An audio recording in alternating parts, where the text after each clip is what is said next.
False start. This penalty happens when an offensive player moves before the ball is snapped, breaking his stance too early. It costs the offense 5 yards, and often shows up when a crowd noise or a hard snap count throws off the timing. Referees watch the line closely for any flinch, since even a slight shift in the shoulders counts. Holding. This call comes when a player grabs, hooks, or restricts an opponent who isn't the one with the ball. Offensive holding usually happens along the line, where a blocker locks onto a defender's jersey to stop him from getting past. Defensive holding works the other way, often seen when a cornerback grabs a receiver's arm well past the line of scrimmage. Pass interference. This penalty applies when a defender illegally contacts a receiver before the ball arrives, disrupting his chance to make the catch. It can also be called on the offense if a receiver pushes off or shoves a defender out of the way. Because it can result in a long gain of yardage, it's one of the most game-changing calls in football, roughing the passer.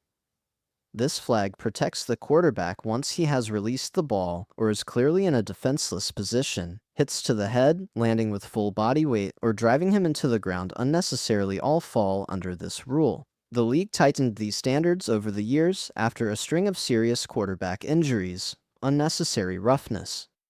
This is a broader penalty covering rough or dangerous contact that goes beyond what's needed to make a play. It might involve a late hit after the whistle, a shove to a player already out of bounds, or excessive force on a tackle. Officials use judgment here since the rule covers a wide range of physical situations. Offside.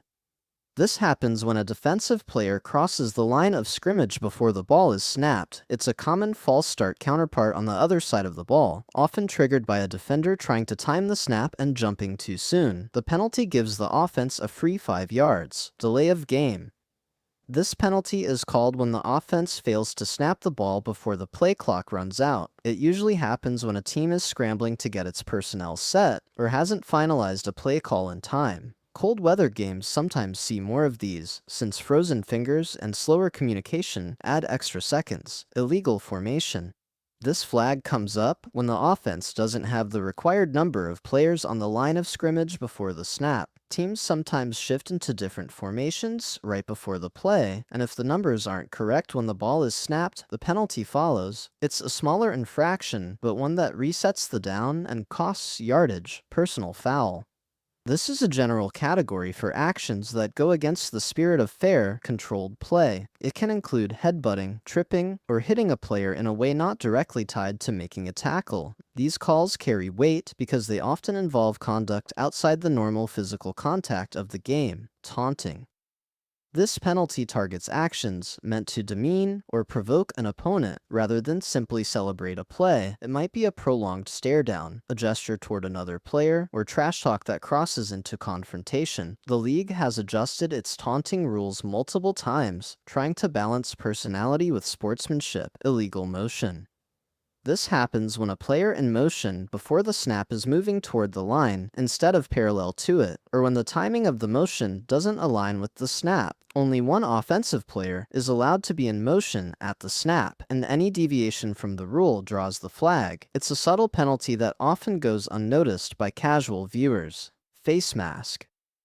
This penalty is called when a player grabs another player's face mask and twists, pulls, or yanks it. Because of the injury risk to the neck, this rule carries a stricter standard than most other tackling penalties. A grab that appears incidental can still draw a flag if it visibly turns the head. Intentional grounding.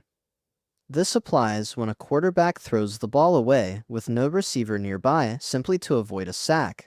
Officials look at whether the quarterback was outside the pocket, whether a receiver was in the area, and whether the throw had any realistic chance of being caught. The penalty exists to prevent quarterbacks from escaping pressure by discarding the ball. Chop block.